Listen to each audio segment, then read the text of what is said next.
Good morning guys! For today's video is mag-salad ako guys.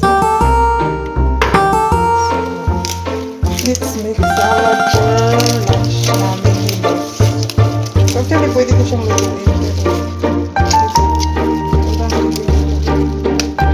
Tadyahaw, kaon tagbahaw, magandang buhay mga tingyo, kumusta ang araw?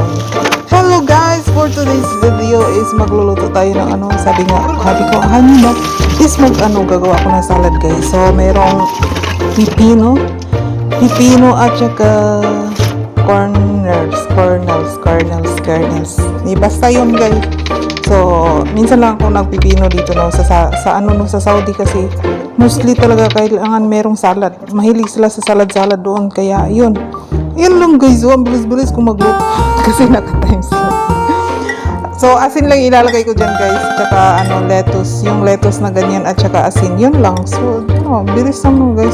So, actually wala talaga akong maisip na na lutuin ngayon. Lunch lang yan namin, laupan. At saka dinner na din kasi isang beses lang naman ako nagluluto dito. Lunch at saka dinner, isa na yun. Init-init na lang. So guys, after nan guys, binender ko na yung niluto kong lulo kagabi. So nakalimutan ko pala yan guys. So wala lang, trip ko lang. So i-blender na natin. Kasi nga, minsan kumakain si lolo ng sobrang yung sobrang mushy talaga. Okay lang, pero pag pag minsan wala sa mood siya, not in good mood siya, natuchok siya, so kailangan ko i-blender. So diba guys, ang bilis lang ng ginagawa ko dito. Actually guys, wala naman talagang mahirap sa ginagawa ko dito is lang, petics lang yung yaya. Pwede ako magluto or hindi, kung lalo na pag wala yung boss ko magluluto okay. Pero pag hindi lang, pag wala naman siya dito, pwede akong kumain, pwede hindi kumain. Meron lang yung ginagawa ko guys. So diba, yan, magluluto na naman ako ng hindi ko alam kung ano yun. Basta pork yan siya. Pork. Basta pork. Maraming pork. Diba? Siya parang stir fry pork. So guys. So bisbisihan na naman ang yaya. Kasi nandito yung boss ko. Pero kung wala yung boss ko, syempre! Lang yan. Petics lang yan. Hindi tayo anong tawag dito? Hindi tayo sobrang galing-galingan pag wala yung boss ko, petics lang. So habang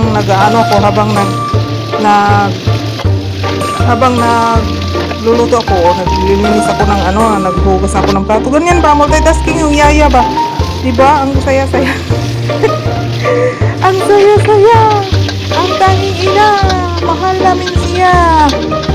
So guys, ito lang yung ginagawa ko dito guys, no? So petics na yung buhay natin. So actually guys, wala naman talagang So I'm so blessed na ganito yung amo ko guys, na lang, pwede kang kumilos, pwede kang patanga-tanga, pwede kang tulali everyday, dot ka lang, depende sa'yo kung ano yung gusto mong gawin sa buhay, basta si lolo is ang priority mo.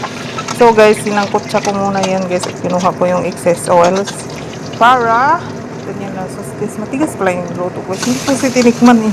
Akala ko kasi nung niluto ko yung na pork na yun is malambot ba? Mabilis malambot. Kasi mostly yung binibili nila dito is mga kahit 10 minutes lang pinapalambot. Lambot na lambot lang. Hindi pala yan malambot. Antigas para siya kumakain ka.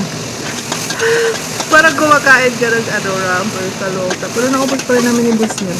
Mahilig yung boss ko sa mga ganyan guys. Ganyan lang yung luto ko. Diba? Itsy pitsy, teeny weeny, yellow farberad bikini. That's to love for the first time today. And itsy bitsy, teeny weeny, yellow marmalade bikini.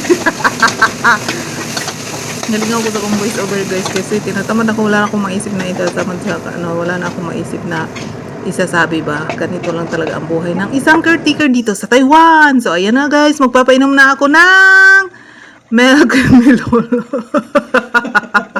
Gawa na lang natin paraan paano tayo magiging hindi ma-boring yung sobrang boring nating buhay, di ba? Pasayo-sayo na. Achu, acha, achu, chu, chu. So, yan lang yung buhay natin for today's video guys. And shout out sa inyong lahat dyan. Thank you so much for watching sa aking video everyday. So, pinupush ko na yung YouTube guys. Baka iniisip ko na lang na after nito na lang ako, mag YouTube na lang ako guys. Pag matanda na ako, mabibili ako ng tablet ba na malaki, tapos YouTube na lang ako mag-support. Kaloka, naisip ko na yung pag-retire ko, guys. Diba? Ano ba yung pinagsasabi ko dyan? Ewan ko anong pinagsasabi dyan. Puch. Nalingaw ko sa akong voice over, guys. Ako lang yung nalingaw sa akong voice over. So, yan lang, guys. At Sayjen, wo ay ni dalaygon ang Diyos. Amping mong tanan, guys, sa inyong kinabuhi, sa inyong mga ginagawa everyday. Amping mo. Then, always magpre-pray na sana maging okay din lahat ng nangyayari sa Pilipinas, sa buhay-buhay natin na sobrang hirap ngayon. Pero, alam ko na God will provide sa ating mga pangangailangan everyday. Mahalaga, healthy tayo, meron tayong work. Yun yung lagi natin ipagpasalamat sa Panginoon. So guys, bye-bye. Sayjen, wo ay ni dalaygon ang Diyos. Amping mong tanan. See you tomorrow.